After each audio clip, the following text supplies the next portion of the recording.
नमस्ते साथियों, मैं जिग्नेश मेहता उपस्थित हूँ आपके सामने न सिर्फ एक नया ट्रैवल वीडियो लेकर, परंतु कुछ नवीन अनुभव और विचार लेकर। इस प्रवास की मंजिल है, गंतव्य स्थान है पावागढ़ पर्वत पर स्थित भद्रकाली मंदिर और पावागढ़ या पावक दुर्ग के संभवतः अंतिम राजपूत राजा पतई रावल का महल। और इस यात्रा में हमारे साथीदार हैं संवेदना, विचार और अनुभूति। अरे, यह कोई व्यक्तियों के नाम नहीं है, यह तो है मन के भाव या क्रियाकलाप, फंक्शंस ऑफ माइंड।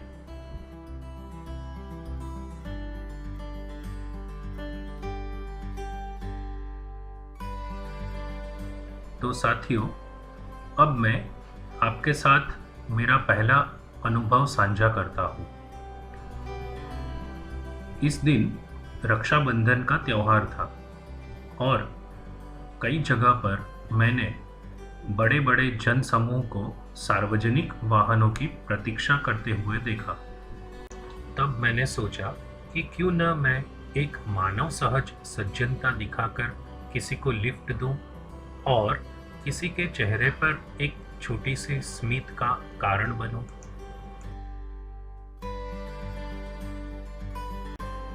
किसी अनहोनी की संभावना कम हो, इसलिए मैंने सोचा कि मैं किसी दंपत्ति को, कपल को ही लिफ्ट दूंगा और यह अवसर मुझे मिला।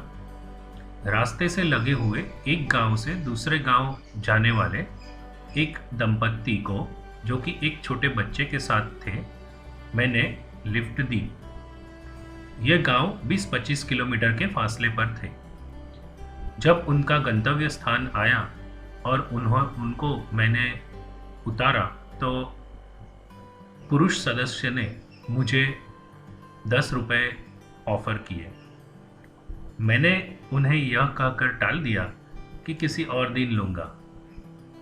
तो उनकी इस चेष्टा के बारे में आपका क्या अभिप्राय है, मुझे चैट बॉक्स में लिखकर बताइए। तो साथियों, हमारे देश में बहुत जन समुदाय, बहुत से परिवार हैं जिनके लिए 10 रुपये भी बहुत बड़ा मूल्य रखता है, जबकि दूसरी ओर 5 या 6 अंकों की प्रति माह आमदनी पाकर भी हमारी प्रत्येक क्रिया अर्थ लालसा से पूर्ण होती है, जो निश्चित ही अनुचित है।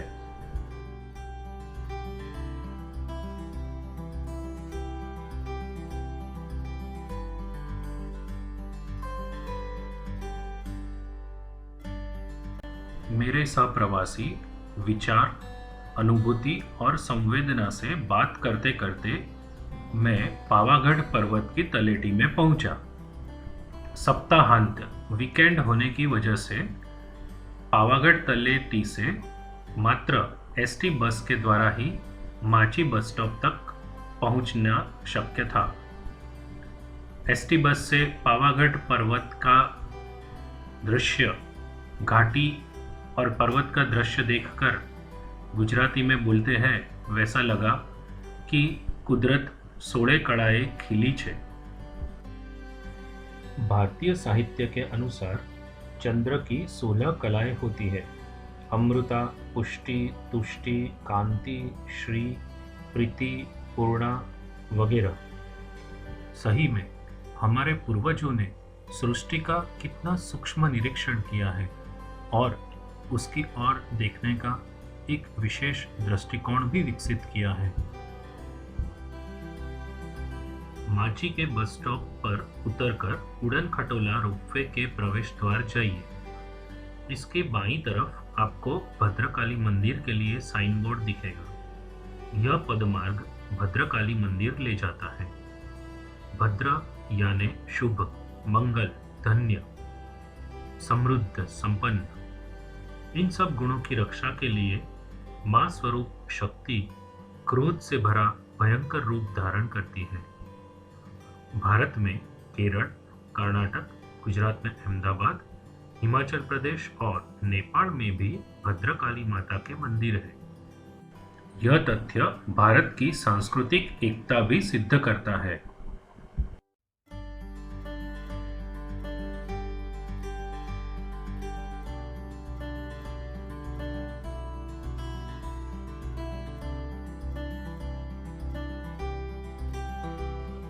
माची से भद्रकाली मंदिर का रास्ता कच्चा और थोड़ा पथरीला है, परंतु बहुत दुर्गम नहीं है। भला इसे ही तो कहते हैं हाइकिंग। पूरा पक्का मानव सर्जित रास्ता कम रोमांच देता है। रास्ते की एक तरफ गहरी खाई और उसमें बिछी वृक्षों की घनी चादर निरंतर आपके साथ चलती है।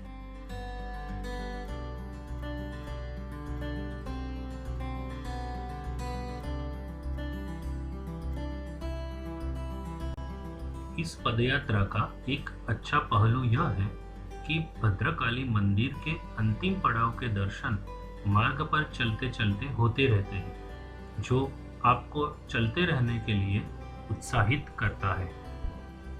इस यात्रा के अंतिम छोर में ऊपर महाकाली मंदिर से भद्रकाली मंदिर तक उतरने का रास्ता आपको मिलता है। थोड़े ही आगे आपको किले या महल की टूटी दीवारें देखने को मिलती हैं। यह महल है पावागढ़ या पावक दुर्ग के अंतिम राजा पतई रावल का महल। तराशे हुए कई पत्थर और स्तंभ यहाँ वहाँ बिखरे पड़े हैं। यह बिखरे अवशेष प्राचीन भारत के बिखरे इतिहास के प्रसंगों की तरह ही है। इन्हें जोड़कर देखने की एक निरंतरता प्रस्थापित करने की आवश्यकता है। इस स्थल से दूसरी दिशा की खाई भी दिखती है। इस तंग संकड़ी खाई से आपकी आंखों के सामने ही बादल पारित होते हैं और थोड़े ही समय में आप भी इन बादलों से घिर जाते हैं।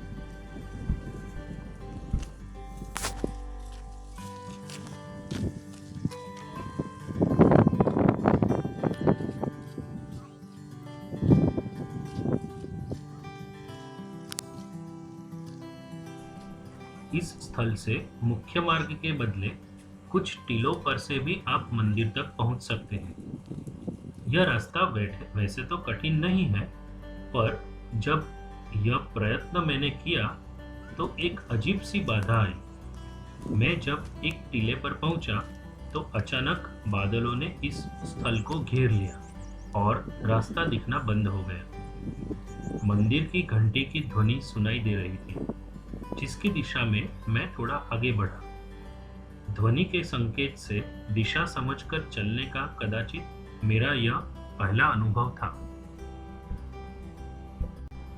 मैं थोड़ा आगे बढ़ा और थोड़े ही दूर मैंने धुंध में कुछ लोगों को बैठे हुए देखा, पर अचानक मैंने क्या पाया? वे नर नहीं पर वानर थे।